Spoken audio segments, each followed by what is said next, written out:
There's a difference between shaping and influence. And a lot of people have a hard time discerning the two. People overcompensate for what they didn't receive, that lack of attention.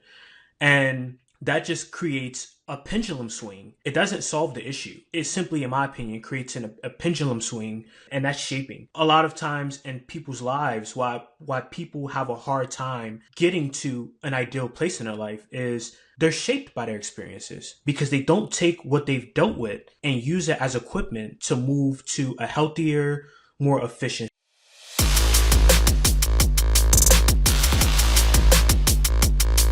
Happy birthday to you. Yeah, I definitely appreciate you coming on here. It means a lot to me for people to come on and be willing to share their story. And I know for you, your story is, we'll call it diverse, right? So there's like, you start out in early childhood going through a whole lot of experiences that most people don't really understand. And I think, for you to kind of start out that way and then continue to use that as momentum to grow, and then now to really use it as like fuel to the fire to help people really understand just what it takes and really use that as motivation is really inspiring. So I definitely want to honor you and thank you for doing what you do, because it means a lot. So just really appreciate you being here and sharing that story with us. Yeah, well, I appreciate it. And, I'm excited to get into it. Sure that we're going to cover a lot, but yeah, like I said, I'm excited. I love your story as well. I was thinking a lot about just the premise of the podcast, and I couldn't help but just really love the complexity within it, right? I think a lot of times we undermine the complexities of humans in a sense of when you learn new information, it really takes a decommitment from what you knew. And a lot of people have this new revelation that they've discovered, but don't necessarily know how to tap into that or are afraid to. And so to see you completely shift your mind space in regard to what it means to be truly successful and actually move in that consistently, I really respect that and appreciate that. So yeah, I think there's a certain comfort in kind of sticking with what even if even if you're aware that where you are right now is not the best, that there's better for you. It's uncomfortable to think about leaving that current situation to go and take the risk and take the chance and kind of go through the struggle of growth, because it's uncomfortable. And I think even though there's kind of two sides to it. So for me, the position I was in, like, man, I was living good. I had the house, the car, the everything that you could possibly want in terms of material stuff. And I knew that it wasn't really true success. And to be able to take all that stuff and leave it behind was a challenge. And I think if you look at sort of your starting story, when you compare the two, it's sort of different in terms of like growing up in maybe not the best conditions and having a totally different childhood than I did. They're very different stories, but I think the struggle of leaving where you're at to go pursue better is the same. Ultimately, it's still, right, trying to face this uncomfortable change. No matter where you're at right now, going to something different is uncomfortable. And I think that that's a thing that a lot of people struggle with, is saying like, hey, I know that there's a better future for me. There's a better definition of success out there for me. Is it worth the challenge, or can I just make do where I'm at? Like, is this just what destiny is for me? So like for you, what was the tipping point to say, hey, I'm not going to stay here. Like, I want better for myself. What was that version for you? To kind of start with my upbringing and whatnot, because I think that sets the proper context. So as you stated, I grew up in a very tough situation at home. I grew up in south side of Chicago, neighborhood called Fuller Park, which is the third poorest neighborhood in the city. There's a website called Neighborhood Scout, and my neighborhood is in a 0.5 poorest neighborhoods in the United States.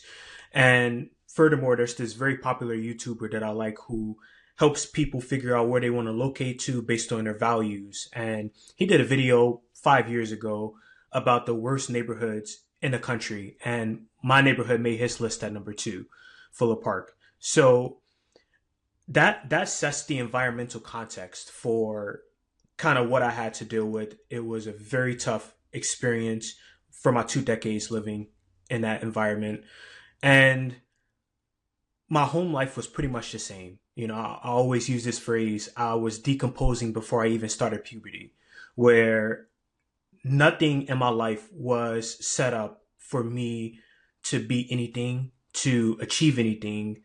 It was set up on a course of failure and eventual dissipation.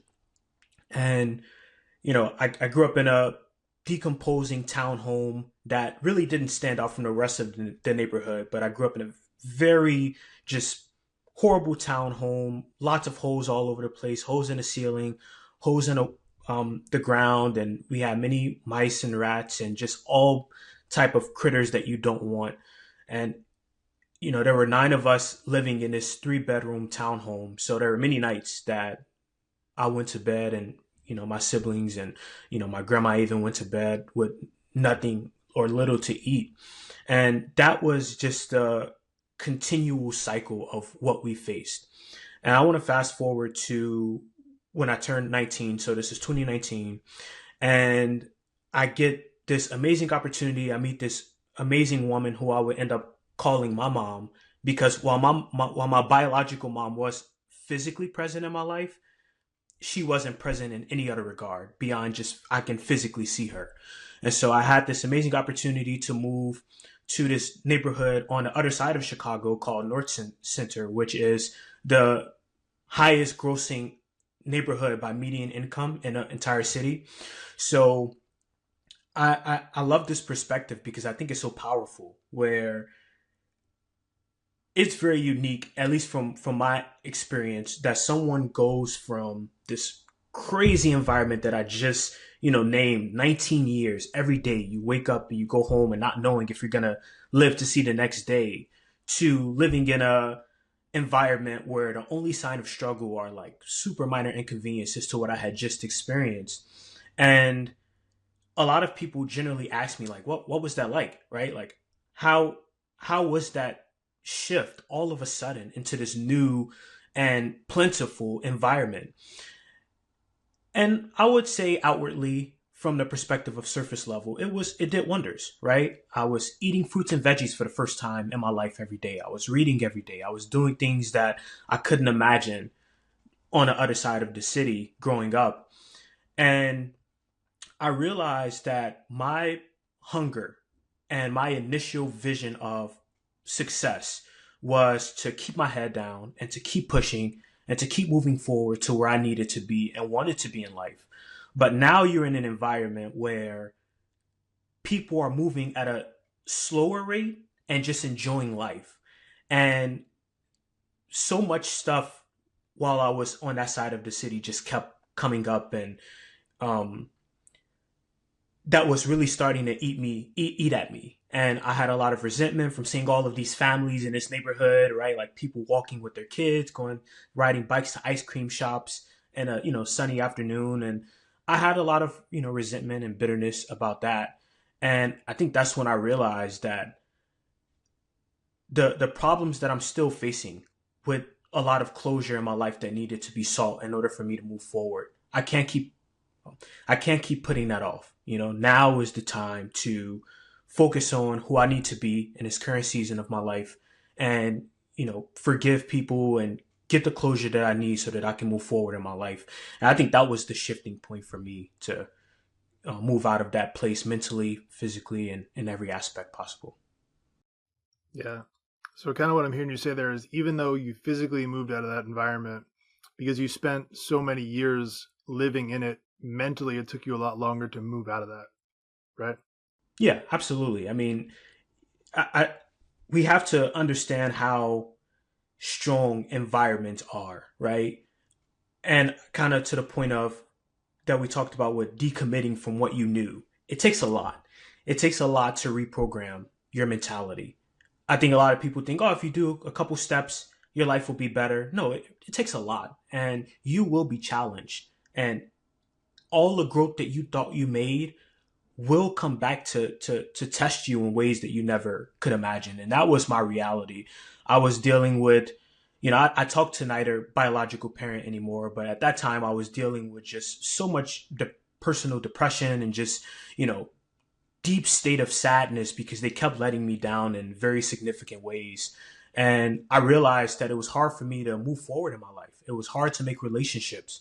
I had just met my, wife when I moved up to that side of the city, and I was pushing her away because my problems were exiting their shallow graves that I just, threw some dirt on and thought they'd go away, but they kept coming back to haunt the person I was trying to become. And I realized that it's not about just getting to where I need to be in life that will allow me to turn a corner. It's that every aspect of my life needs adequate and sufficient attention in order for me to truly be who I need to be in the world. And so, yeah. Yeah, that's really good. And you have a 3-year-old son, right? Yes. So I'm curious kind of your perspective on this, because I think you and I probably share a pretty similar perspective. Like the phrase is, hard times create strong men create good times create soft men. Right. So like there's this dramatic shift that happens as we start to look now as two dudes who've spent a lot of time figuring out their childhood and looking at, hey, how did the environment that I grew up in shape who I am, your relationship with your own dad, and then your relationship with your son, right? Because I've got a son who's 11. And I look at, for me, I look at sometimes, hey, I wasn't there for the first 6 years of his life. I sometimes overcorrect to try and be extra present, where I look at, hey, maybe am I making him a little bit too soft because I personally struggle with the fact that I wasn't there, so I want to be extra there now, and I'm not giving him the opportunity to be as independent as he needs to be. But, you look at wanting to be there as a dad, you look at the relationship you have with your own father, and those are things that are a struggle, right? So for you now, like, where do you end up on how to show up as a father to your own kid? Yeah, well, I really love that question because I do a lot of reflecting and I make my own quotes. I'm sorry if that sounds, corny, but I love making my own quotes as I reflect on life in each season of my life. And I actually have a perfect quote for this question where that I also use in presentations when I give speaking engagements. But I believe that there's a difference between shaping and influence. And a lot of people have a hard time discerning the two. So what you kind of expressed is something that a lot of people where I come from deal with. So I'll give a family member, for example. I won't say their name, but family member who has kids and they have a very hard time balancing the dynamic of how to be a parent and how to give my kid what I never got. And a lot of times, as you stated, people overcompensate for what they didn't receive, that lack of attention. And that just creates a pendulum swing. It doesn't solve the issue. It simply, in my opinion, creates a pendulum swing to, if you punch this clay is going to become what it is going to become what you just hit. And that's shaping. A lot of times in people's lives, why people have a hard time getting to an ideal place in their life is they're shaped by their experiences because they don't take what they've dealt with and use it as equipment to move to a healthier, more efficient space. Versus influence is when you take what you went through, like I said, this intentional step of taking what you went through, being able to have proper discernment, and being able to incorporate many different elements to figure out who you want to be in the world is super intentional. So if you grew up in a very strict home, which was my reality, right? Like I said, this family member now is extremely lenient with their kids, not really in a parental nurturing way. Just my job is to give you everything you want and need. And that would be more so my perspective on shaping.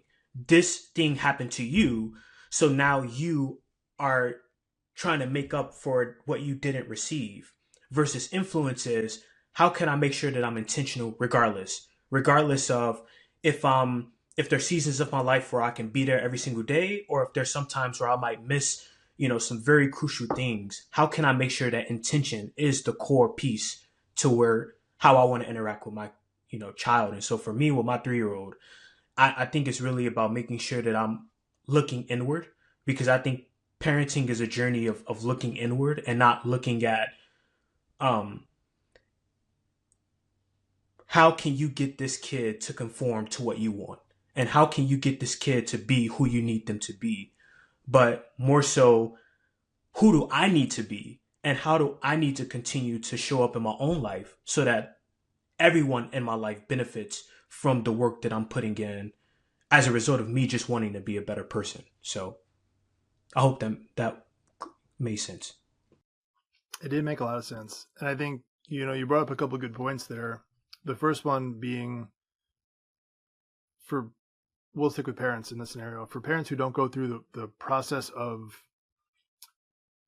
fixing their own hurt, dealing with their own past traumas, all they're doing, like you said, the pendulum swing, they're creating a totally different problem on the other side, right? So now they're creating a child who's going to have some level of childhood trauma because they have a lack of this certain thing, because they didn't have discipline, right? Because the parent didn't handle their own business. They simply took therapy by giving their kid everything that they didn't have, right? Because it's easier to just get your therapy based on how you raise your own kid, rather than facing whatever trauma that you had in your own life to deal with those problems, so you can give your kid a healthy example of what possibility looks like. And a good buddy of mine has a phrase that says, "The chains you break don't get placed on your sons and daughters." And I think that's really applicable here when we look at generationally. All of us have certain things that we dealt with as kids, and we don't necessarily need to compare whose is worse. For each of us individually, it was traumatic at some level, and it gave us a certain shaping, right, for how we developed. And for us now, we could take that same thing and pass it on to our kids, whether we give them the exact same thing or we give them the 180 opposite. We are still creating this future problem. And I think, to your point, if we are willing to do the work and say, hey, wait a second, let me take a pause and figure out, hey, what is the thing that I'm dealing with? And let me have the conversations. Let me do the work to figure out, hey, how do I solve this thing for me and be the best version of me that I can be? It allows us to help our children, that next generation, be the best version of them, not influence so much who they are, because I think that there's an inclination for a lot of parents to do that because they have this expectation that maybe they live vicariously through their kids. Maybe they were a frustrated athlete and they never got to be the high school sports star, so they're going to push their kid really aggressively to be that.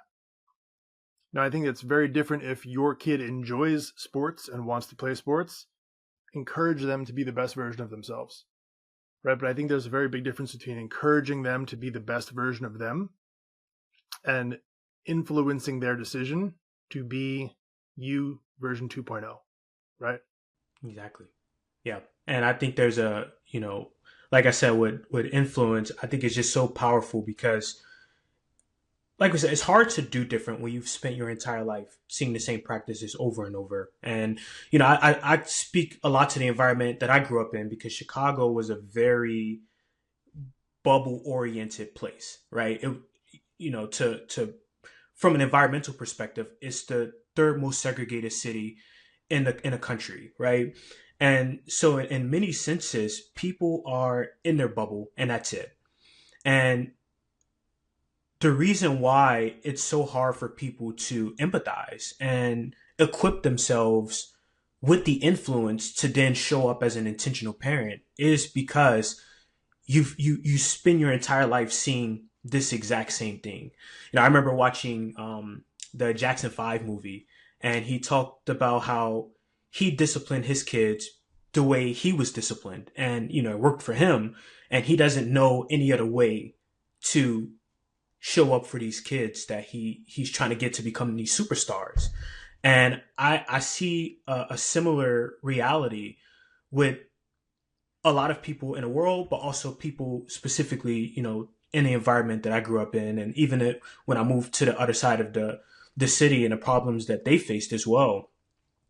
People have this vision of what an ideal life looks like, and that's it, and they shape what they've known to become who they need to be for their kid, for themselves, for everybody in their lives. And that's why I say, shape versus influence, because influence doesn't necessarily mean, because you did this thing that now I have to show up for someone else in this way.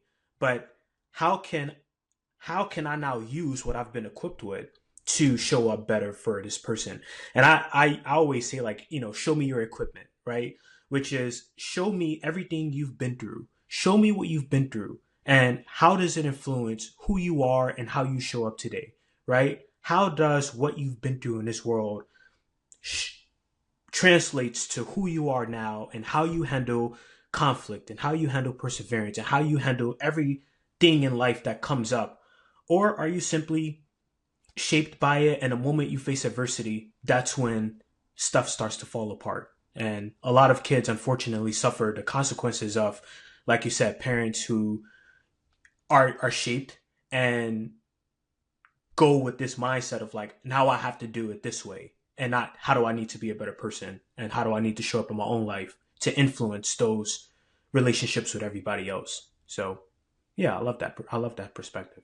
Yeah. And I want to give you some honor here, because I think once you break out of the bubble, like if we look at the bubble you grew up in, I think that there's a certain definition of normal based on, for 19 years, what you saw every day was normal. It sucked. Like, you were aware that, hey, maybe this is not great, but it became normal at a certain point. And leaving that scenario, going to the other side of the city, there's a new version of normal, right? And I think for a lot of people, that would be like, I like this version better. Granted, there's still problems, but they're different. I'm not going back to the other one. So for you to be able to go back into that other bubble and show up as a definition of possibility, I think helps people see that what they're living in isn't the only option, right? It helps people see what I thought was normal. Hey, maybe there is a way out. Maybe there is a better path forward. Maybe there is an opportunity for me to not just be stuck here for the rest of my life, but maybe I can do something different. Maybe I can elevate to another level. And I'm sure that by you doing that, you probably face some backlash, some hate, some people who say, you're a traitor, but whatever. I'm sure people have their own definition of whatever they could possibly allege against you for, doing the right thing. But again, I just want to give you some honor for doing that, because I know that that's not easy to do. I appreciate that. Yep. How do you handle that type of thing in that scenario? Because I'm sure at certain points it makes you question, am I doing the right thing? Yeah. Well, I think I love adversity, right? I love being challenged. My upbringing was a reflection of never really receiving any type of praise from the people who I loved, right? My grandma, who passed a couple months ago, unfortunately, she was like my mom, whereas I was under her household. She was the head of the house. And no matter what I did in life, she never gave me any praise. It was always, what's next? It was always, yeah, but you still need to work on these things. And surprisingly, I didn't have any resentment, and I still don't, for that, because now looking at my own life as someone who holds himself to a very high standard in life, that was, albeit not healthy, nurturing that I needed, it still allowed me to understand what it looks like to navigate the world where people won't understand your journey. My biggest critics, like people who intentionally made an effort to put me down were actually my family members, outside of my, my grandma and a couple other people. It was my own biological parents that told each of us that we weren't anything and we would never be anything. Like, in the truest sense of the phrase, not just something that I'm saying. Like, this was what we got, that, we aren't anything. That was the what we got when my mom was upset with us for whatever we did. Maybe it was at school, maybe it was at home with my grandma. That was the type of talking to we got. And once you face that level of like not receiving from the person who gave birth to you, once you get to that place where you aren't receiving what you need from that person, at least I don't believe that there isn't, when you get the closure that you need, there isn't any situation that allows you to waver, because I've faced the extremes, right? I've faced the hard times. I've faced, physical abuse. I've faced verbal abuse. I've faced it all, and I've dealt with it, and I've overcame it. And that has only equipped me with the ability to move through the world no matter how people see me. I can feel comfortable and adapt into any room. And that's not something that most people that I knew growing up could say. And that's because what I faced, and using it as intentional equipment to move, forward in my life. And so, yeah, of course, there are a lot of people that are upset that I don't meet their personal status quo, but I know who I am, and me making an intentional effort to be who I want to be in this world matters amongst all else, right? Nothing else matters if I'm not showing up for myself in an efficient way. And so I guess that would be the answer to the question of like, this is what my current life looks like, and how it was influenced by not receiving that praise, not receiving that love, not receiving that confirmation that I am headed in the right direction. And of course, that's not how I show up for my son, and that's not how I show up for anybody in the world. But that allowed me to not need to take personally any criticism, any judgment of my life, and allow me to move forward how I want to move forward in the world. And so, yeah. Yeah, I love that. And I think what I'm hearing you say there is it's an everyday decision to be better, not bitter. Like, to look at the situations you came and went through and decide to be grateful for them, not, hold that against yourself, and have some level of forgiveness. Has forgiveness been a thing that you've had to work through in your life? Yeah, absolutely. Forgiveness was a tough one for me. There was so much I had to forgive with so many people in my life, and how my life turned out, like how my upbringing turned out. And that was the shifting point for me to get from almost becoming a victim of the circumstances, where all of the stuff I faced was almost an indication to me of who I was, of my worth, that I'm not worthy of many opportunities, right? I remember before I went to college, I had so much survivor's guilt, because it's like, how am I worthy of these experiences when so many people I know have died, have, went to prison, are living this dead end lifestyle that we were so accustomed to seeing. And in many cases in my life, there was no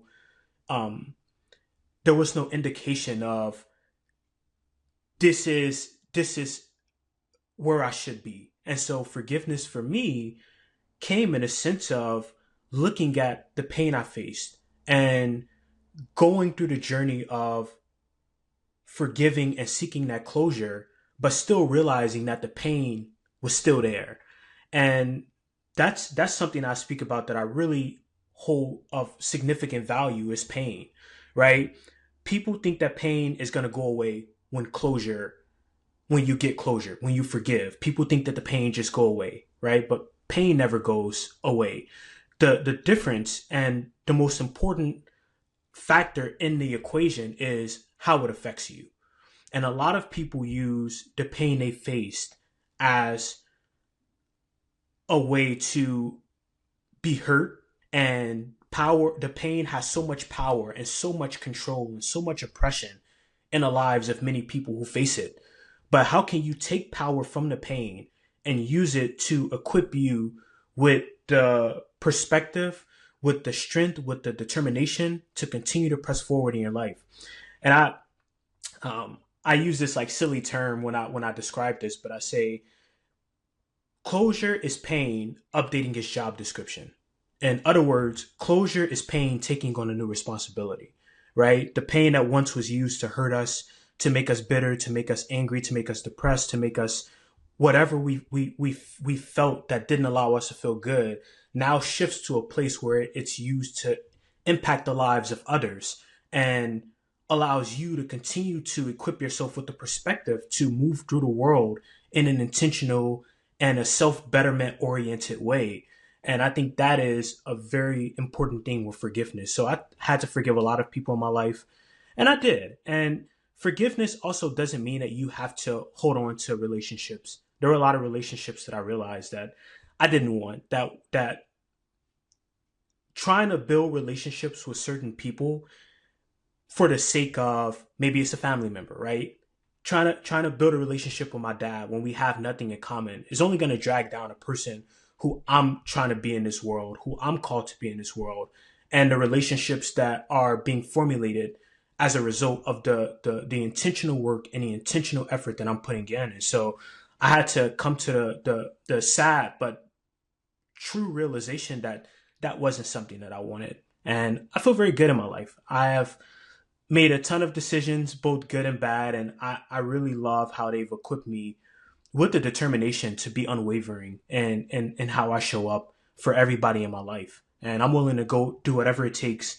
I'm willing to have seasons of isolation where I feel like I have absolutely no friends to figure out who I am and who I need to be in order for me to curate the right, healthy, intentional table that others enter in my life. So, Yeah, I love that. I think it highlights a good point in relationships. And I want to make another point about forgiveness too. But in relationships, I think so many people get stuck on either you have to work really hard to have a good relationship, or you have to hate the person and be aggressively wanting them to fall apart. Like there is another part where you can just say, hey man, no harm, no foul. You be you. I forgive you for what happened. I'm going to go this way. You can continue to go that way. Like we don't have to do whatever. Like just be you. It could just be acceptance for who they are, and you move your direction, they continue to move theirs. And when you were talking before, it made me think about the analogy of forgiveness as it relates to getting bitten by a snake. I don't know, you probably have heard this, but and I won't do this any justice, but the phrase or the analogy here is when you get bitten by a venomous snake, a lot of people will look to hurt the snake or be upset at the snake or look to harm the snake in some way, where instead they should be using that valuable time to find the antidote to cure the venom. Like rather than resolving the issue, they're looking to get revenge, right? And smacking the snake in the head with a shovel does literally nothing to help the venom that is in your skin, right? So if you instead look at forgiveness and saying, hey, whatever that caused this problem to come up, whatever the snake bite started as, I can either use my energy to take out revenge on this snake, and all the while that venom is still in me, attacking me on the inside, or I can focus my energy on fixing myself and healing myself and getting myself better. Right? And how many people do you see spending all their energy on looking to get revenge or looking to cause some level of fight or hold someone accountable? Meanwhile, they just want to see somebody bleed. And I think, much to your point, when you focus on the good and using that pain and that closure as some level to continue to push yourself forward and forgiving people for who they are, not looking to change anybody and not looking to say, hey man, it is what it is. I understand blood relation or not. And I think sometimes those are the hardest because your family is someone who's supposed to be with you ride or die. And when they're not, it hurts even more. But just because someone is blood related to you does not necessarily mean they're always going to have your best interest at heart. They have stuff that they have to deal with too. And I think we have to look at how to successfully navigate that is a challenge, right? Because a lot of us are going to be surrounded by some family who's not going to support us all the time. And we ultimately have to decide what we want to do. And I think that goes back to making the decision to say, hey, no harm, no foul. If that's your perspective, your opinion, I'm going to go this way. You can continue to have that. We can talk about it again in 3 years if things change. Cool, no problem. But I can't let your opinion of me hold me back from being the best version of me possible. Yep. That's very powerful. And I talk a lot about capacity and, what I do. And one of the things that, to your point about forgiveness, and I really love that analogy with the snake. I never heard of that. That was really powerful. But essentially, I always say, like, our capacity for believing that one can change is a reflection of our own willingness to change. And likewise, I believe that our belief that people can't change is often a reflection of our own unwillingness to change and grow. And that's very powerful when you think about it with forgiveness as well, right? They say hurt people. And when we look at those who have become closed off from the idea of, trusting others, of moving forward, of discovering who they are and, who they want to be, a lot of times that capacity for change is, a lot of times the capacity for believing that one can't change is as a result of our hurt, right? And how much we've been inflicted, certain instances that affected us in a negative way. That could be trauma, that could be, just a negative experience. But I've learned that, like, openness for others also means that we have to be open with ourselves, right? And very rarely have I met anyone that had belief that other people can change and grow in their lives and, could be the best version of themselves. And they didn't also strive to be on that same course. And like I said, on the contrary as well, those who do become very bitter from their experiences and don't take the time to forgive, don't take the time to seek that closure, they often look at others in the same unchanging way of, this is how I see you. I'm going to categorize you, and I'm going to be inflexible to believe that you can change in your life. So yeah, that's something I carry very dearly with me, and it keeps me open in life. Because I think a lot of times it's easy to close off your perspective. It's very easy to judge people and move on.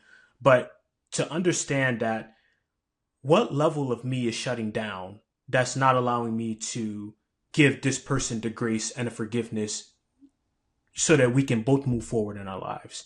And if I just continue to move in this perspective of, like, this person did this thing to me, or this person is not in alignment to where I want to be, so forget them, then that clearly means that there's some aspect of my life that I immediately need to figure out where's that shutdown happening. Because once it's shut down, it takes that building up of the commitment again to have that openness. And older people, obviously, in society have a very unfortunate stigma for being so close-minded. And that's something that I challenge consistently for myself and for those around me, right? I think that's a true measure of intelligence, the openness and the willingness to continue to grow and shift your perspective. So yeah, I really love that point that you made. Yeah. I think for a lot of people, they're fighting 80-90% of their life being stuck in one mentality. So, I would theorize the older that you get, the more difficult it becomes, because you have that many more years of pattern and routine to break through. But to your point, I think the more authentic a person is, and I really mean knowing who they are authentically and not caring about anyone else's opinion of, hey, this is who you are, but like, you yourself know very well who you are, your pros and your cons, everything about yourself, your shortcomings, areas that you can improve. It allows you to operate from a space that you are not offendable, because you know yourself where you're short, and you know yourself where you have room to grow. And you could be open to having these relationships because you're not looking for other people to validate anything about you. You can show up in a relationship and just be yourself. And man, if at the end of this conversation you're like, man, that guy Jim is nuts. All right, cool. I showed up as me, and it's no skin off my back. Do you know what I mean? Like, I'm okay with that. And I know that very well some people are not going to like me and some people are going to love me. But at the end of the day, it doesn't change who I am. And every day I continue to push to be a better version of me, and I push to know myself better. Because there's a lot of areas that I can continue to grow and be a better version of me at. And if I shut myself off from hearing those, who does it ultimately hurt? Me. Like, I'm not operating at my best because I was too immature or weak to hear an area that I can grow in. And I think a lot of us need that. We need to be willing to listen to some trusted friends, and let that be trusted friends, not just anyone. Right? I like to say that you don't want to listen to criticism from someone you wouldn't take advice from. Right? So you got to be willing to make sure that the people that you're listening to are people whose lives that you really want to replicate, at least in some fashion. But I think that's a really good point. And as we continue down this journey, like, both of us are still pretty young in this game, and there's a lot we can learn. But the main point is we are continuing on that journey. We're not letting us say, hey, we know it all. We've done a lot of work. We know more than the average bear because we've done a lot of intentional, really difficult work. And now we're having these conversations to help people understand that, like, there is a better version. There is a better way forward than the way that you're doing now. And it doesn't have to feel like this misery. It doesn't have to feel like, hey, you're stuck in what normal is because you're in that bubble. But, like, there's a different version of possible. And again, man, I just want to honor you for showing up and continuing to do that work. So I know it's not easy. And I can imagine you probably don't take praise very well because you're just not used to it. But man, I sincerely appreciate how you show up and how you continue to do that, because it makes a way bigger difference than you'll probably ever realize. Yeah, I appreciate that, man. And praise is an interesting one for me. I mean, I think I've been able to accept it a lot more. Surprisingly, I like it a bit more than I thought I did, particularly from, like, my wife, who praises me all the time. Fortunately, I think that's really helped. But in terms of how I see myself, I am very hard on myself. And that's just coming from a place of, like, I know that me being in my best self maximizes my impact on the world. And, like, I had a podcast episode a month ago that I did with someone, and I didn't think it went well. Everybody was like, oh, it was so great. And I was like, there was so much that I disliked about it. I took pages of notes. I scoured over those notes. I did everything I could to right those wrongs, because it's not just about the message for me. It's also about how I show up in every capacity, to where I don't want you to not only feel impacted by what I say and how I show up, but I also want you to walk away like that was just powerful in every sense. Like, that's somebody I will want in my space to come speak to, my coworkers, to come speak to my students at this, school or university. Like, that's the type of impact that I want to make on the world. And so praise has been a bit of a, up and down thing. I guess I can give myself a bit more grace, but no, I do, appreciate it. And, same with you too. Like we talked about in the beginning with commitment and, decommitment. It's such a difficult journey to look at your life, right? You had this very successful tenure, and then you look at all of it and say, what do I have?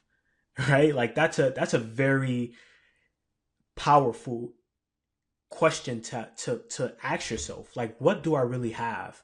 What is of true meaning in my life that I'm late to my kid's birthday party, and this is a reflection of how I continually show up in ways that I don't like? And now, what do I have to do from that point to be the person I want to be, not only for myself, but for my family as well? And so I really commend your journey so much, because like I said, we really don't give much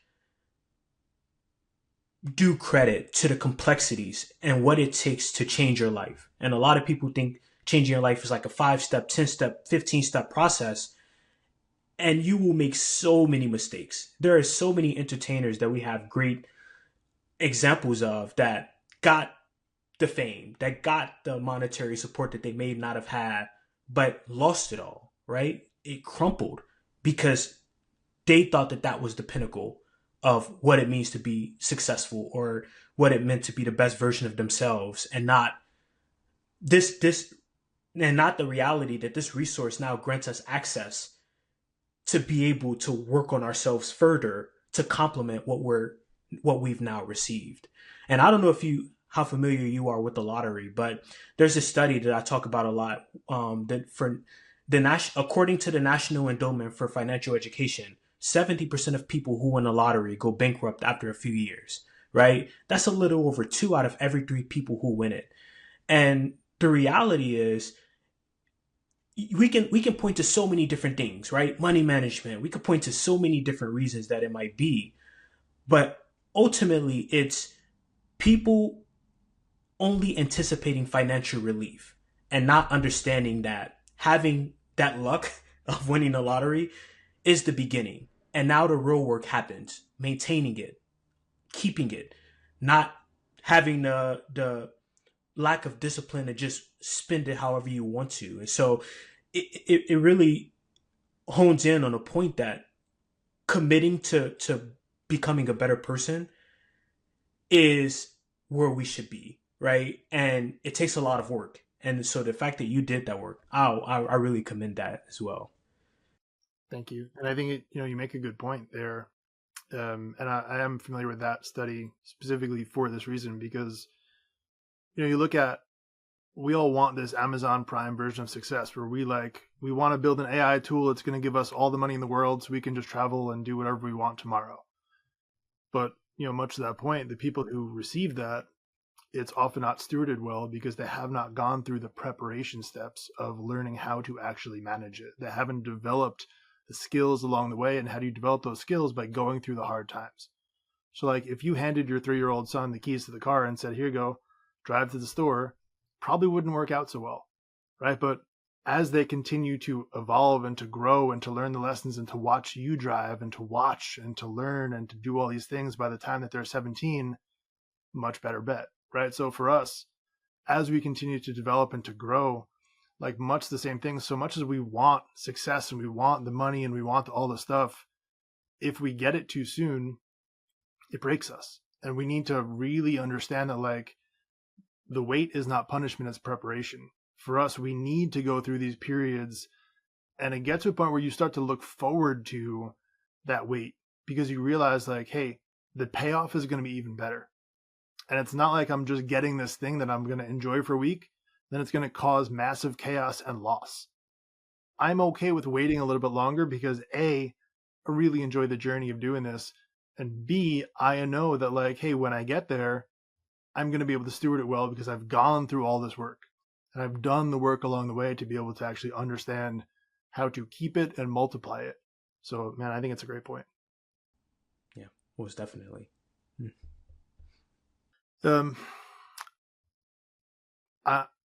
We've covered a lot in this.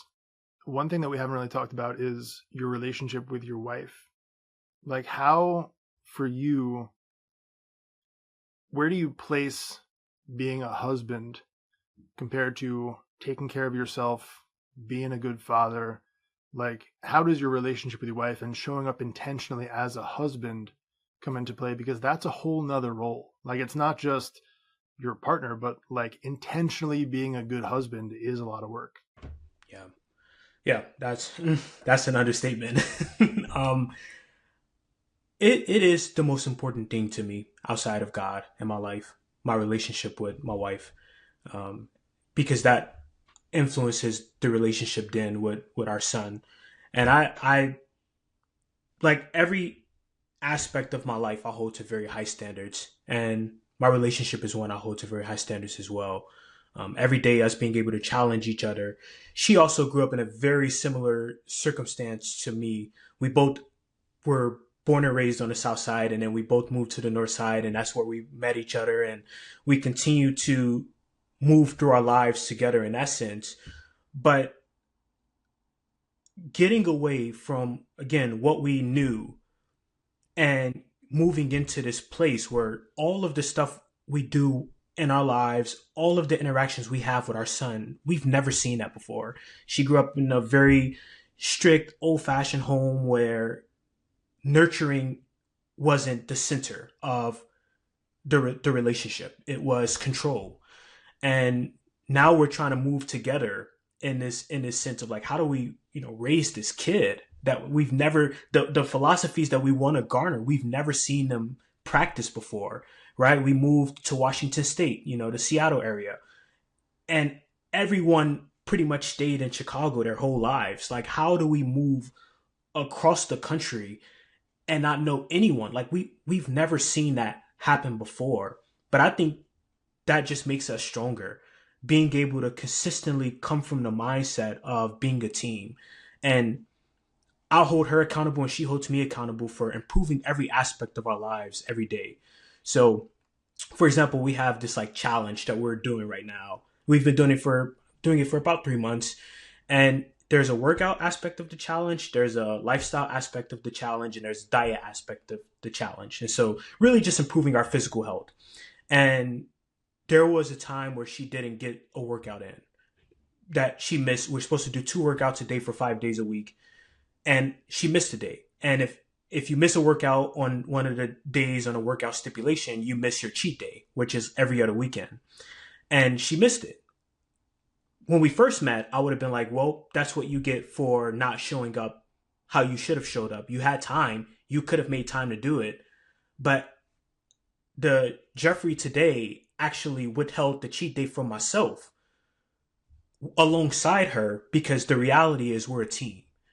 And what does it look like to move together as a team, right? In any team dynamic that we know, one player could have one of the best days we've ever seen, but if the team still loses, it doesn't matter, right? If the fight was in a good place, but the fight is lost, no one cares about the valiant effort of the fight. Who now has won the situation?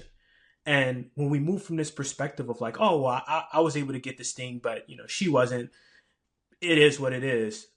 I think that was a very selfish way to look at it, and not look at it from the perspective of, if I'm gonna model what it looks like to truly hold each other accountable, then I have to show her that us meeting these challenges is not just something that we do to get to this place to say that we did it, but so that we can both improve our lives. And I'm just as committed to her reaching her goals as she is mine. And that's why I was able to withhold that, because that's what a team looks like. And that's something I've never seen. I have no family member that I was close to growing up that was married. Not one. So I've never seen this before. Didn't have that counsel. Yeah, I know a lot of people now who are married, who have families, and we have great relationships with them. But a lot of times people draw on what they got to see growing up, and not who's in their life currently. But for me, our relationship means everything, and how we show up with our son, how we show up with each other, and just making sure that we move through this world together, that we've never seen ourselves growing up in a healthy and intentional and a graceful way with each other. So I would say that is what our relationship looks like, for sure. I really love that. That was probably one of the best examples of an answer I've ever heard. And it makes me think of a quote that I shared the other day that says, you can teach what you know, but you'll always reproduce who you are. And I wanted to share that with you as encouragement for your marriage, for your family, for your son, because who you are is a man who operates in excellence in all areas. And I, again, just want to commend you and honor you for that, because it's rare. And I am so incredibly excited for your son to grow up with a dad who operates in excellence and understands the importance of being a good father, being a good husband, and being a good man for himself, right? You've got a relationship with God. You've got all of your priorities in order. and I understand how incredibly difficult that can be to maintain every single day. But from what I know of you and from what I've seen, your ability to do that and continually increase capacity, increase the standard that you hold in those things is because, I mean, it's one thing to be able to say, hey, I'm going to work on my physical fitness. But then what happens in those other areas of your life is a lot of people ignore them and they fall apart. But from what I've seen of you, you continue to elevate all areas all the time. And that's incredibly difficult. And again, I just want to honor you for that because it's a definition of possibility for a lot of people. And I can't tell you how much that means. So thank you for being you. Yeah, I appreciate that. And I also want to ask you a question too on a point of, your wife. How was it when you kind of came to the realizations of like you weren't showing up in a way that you wanted to? And I know, you had the moment with the half cake. How did your wife play a crucial role in like helping you shift your perspective? Did you feel like it was this pressure of like, if I don't start to show up in a way that I need to, that this relationship won't be a thing soon? Or was it, I noticed, she has my back and we need to, she'll continue to hold me accountable to get to that new definition of success in my life? What was that for you and her? It was at the time incredibly shallow. And I appreciate you asking me that question because people don't often ask me questions on these shows. So I appreciate that. At the time, it was incredibly shallow because for me, I remember very specifically 3 or 4 days, maybe not that specifically, like a couple days before she gave birth to her son, her coming home from work, she's got tote bags in each hand. She drops them down and says, man, I don't care if she's 9 months pregnant this time. I don't care if I have to eat peanut butter and jelly the rest of my life. I do not want to work anymore. And as a man, I picked that up and said, all right, I got you. I'm going to do whatever I can to provide for you so you can be a stay-at-home mom and you can just do mom things. And our relationship really was built on, hey, I'll go out and I'll provide for the household. You handle the mom things. And like we each operated in our own lane, but not as a team. And so in that scenario at the time, I felt a lot like I let myself down for I was supposed to be providing. And while yes, I was checking the box that I like provided financially, I wasn't providing as a husband. And it was more so that I was completely blind to the fact that I wasn't even showing up at all in that arena. Like, yeah, I was physically there, but emotionally not at all. Like there was not this team environment where like we looked out for each other. I knew that she was the ride or die type of person she would be around. And I took that for granted that she would just be around. So I can go and do whatever. And I knew that she cared about the family unit. She cared about our kids and she'd be here. And I took it for granted. Now it's evolved to the point where we give each other a ton of grace. We understand that it's not me versus you. It's me and you versus the problem. And we operate from a position of, hey, the divorce word is off the table. Like whatever situation comes up, we are going to address it together as a unit, even if it's uncomfortable. If it puts us in a situation where like, this really sucks, how do we move through this? We know we're going to move through it. So at that point, it just becomes a question of like, how, not if. And our relationship over this past 5-year period has changed from like husband and wife to partners. And it's really evolved into a great spot and it continues to evolve. There are still things that we'll go through and bring up every day where we learn new things about each other and our communication styles and struggles that we have that we bring up from our childhood. And I always hate to use the word trauma because trauma feels heavier than it needs to sometimes. But like all of us have this history that we work through as kids that shapes us, right? Like we talked about before. And sometimes it's not until you're 40 years old that you really discover, hey, the reason why I act in this way is because when I was 10, this is what I experienced. And that is often difficult to deal with. So being able to be imperfect together, like realizing that, hey, this is who we are and just bear our uglies and say, hey, take it or leave it. This is who I am. Like has really put us in a good spot where it's way easier to operate because you're not worried about perception. You're not worried about what are they going to think about me. You're not worried about judgment and criticism because it all comes from a place of love. So I think really getting that out there on the table and saying, hey, no matter what I say, don't be a jerk, but like know that it comes from a place of love, not criticism for the sake of criticism, has made it way easier to hold each other accountable and continue to evolve. Yeah, I really love that insight, and it sounds like our journeys are so similar in the sense of like being at a place of looking at it as, like you said, husband and wife, right? I take care of these things, you take care of these things. But the strength of a marriage, the strength of any relationship, of any partnership, is the ability to move and work together as a team. And I don't know how much you're into sports, but I know for a fact that when a team is not working in sync, like we said, somebody can have the best day ever and the team still loses the game because the synchronization wasn't there. It was simply someone showed up at their best and may or may not have tried to elevate the perspective, elevate the motivation of those around them.